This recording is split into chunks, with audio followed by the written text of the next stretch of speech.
it was so clear and crisp and bang, right past you. Like right, it was around you. It went through you. Where this went around you, that went through you.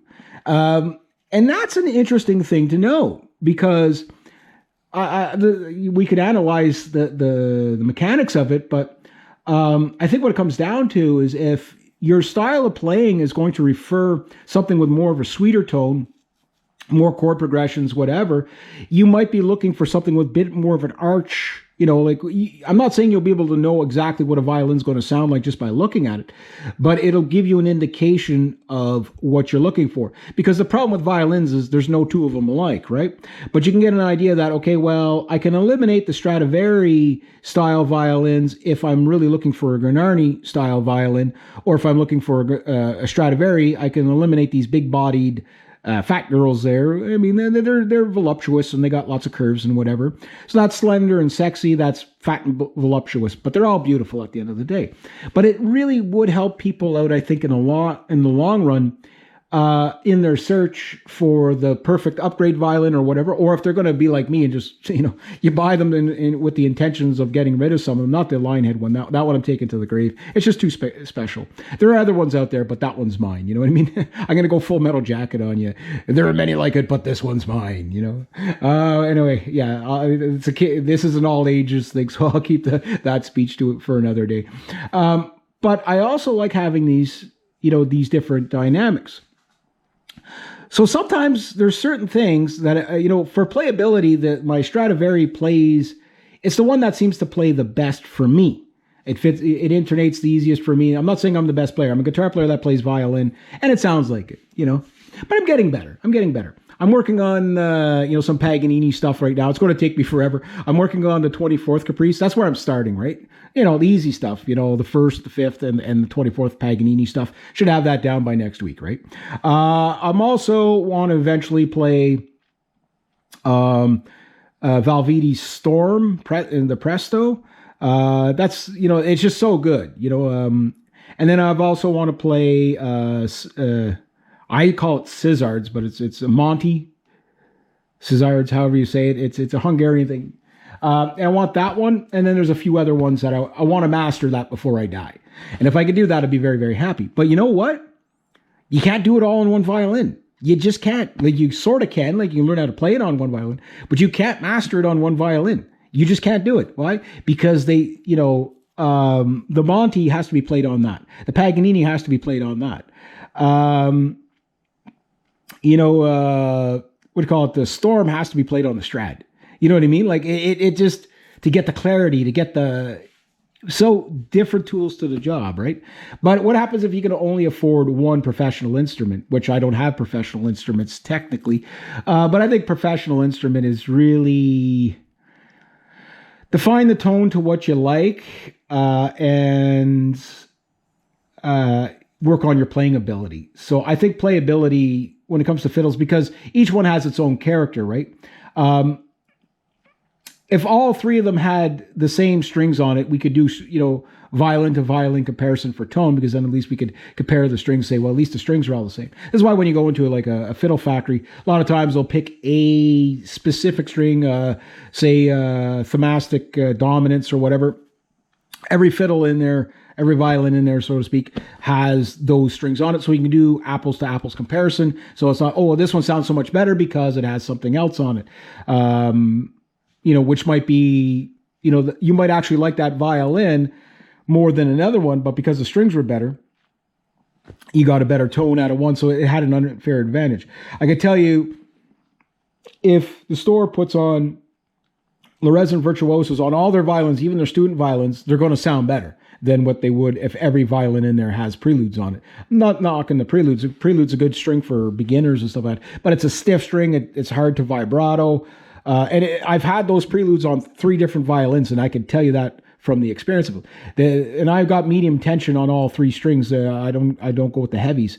And I can tell you those strings are they're just like cables, you know what I mean? But they hold tuning very well. They're easy to tune. They stay in tune. they project fairly well. They're fairly even across the board, but they're kind of dull when it comes to tone. They sound, they sound like a rotten tree stump for a string, where that's juicy and dynamic and deep and rich and on the resins. But they're like $120 a pack, right? Now I know to the professional violinists that pay like $10,000 a string, they'll I'm talking the common person. The common person is not going to be buying strings like that. But that said, I've heard the resins on a bunch of violins now live. Well, two specifically. A lot of people, and obviously mine, and then there was that. I wish I would have gotten the performance because it was so good. But, like some people don't like to be on video or whatever, so I didn't. But the lady, her violin was from about, I forget the maker, but she was from Missouri. Her, I guess, and her boyfriend. He was playing the guitar, she was playing the fiddle, and the fiddle she had was a really nice Stradivarius style fiddle from about 2004.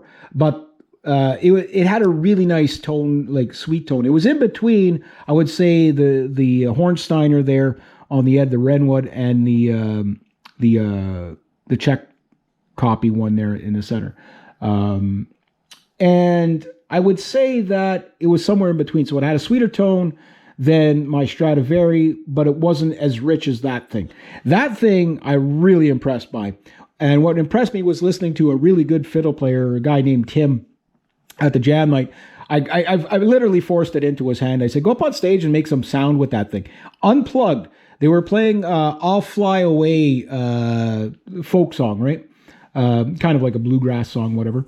And he was unplugged about 2.5 feet back from the mic, and it cut through the stand-up bass, the guitar that was plugged in, and the vocals. There was like 4 or 5 people up there singing, and I think a harmonica and all that. And that thing still hit people in the back of in the face at the back of the room, 30, 40 feet away. You know what I mean? Like, it was an impressive machine for that. So as a soloist thing, that one's not going into the orchestra.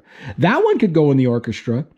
That one, it would be okay in the orchestra because it's not as super loud. But then again, it might cut through because of its mid-range. So it might not necessarily be louder. I would say this is the quietest violin I have.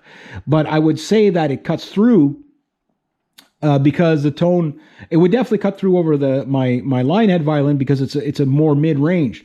Where the Linehead violin is pretty good, but it blends in the mix more, but it's a really deep, wide sound, just kind of, like I say, goes around you like the Hornsteiner does, but that cuts through. So if you wanted a solo, you definitely want the Strat. If you want to be, filling in, you want that. But that one, just because it puts out so much volume, it cuts, and it has a bit of a brighter tone than the other two.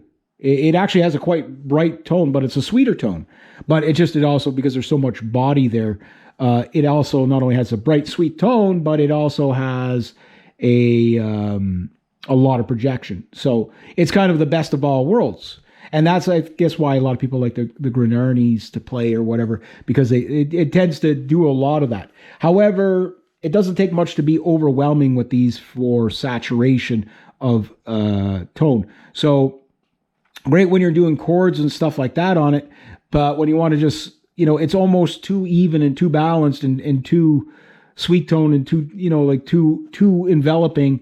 Not that it's muddy. I'm not saying it's muddy. I'm saying it's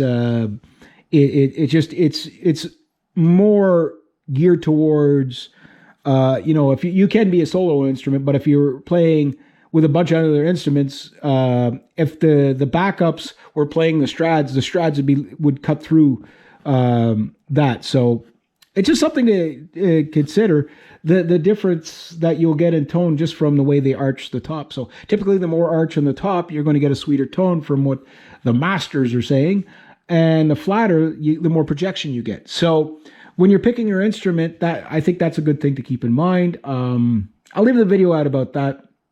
I thought it was really interesting. Sound samples. I'll do a second video for the sound samples.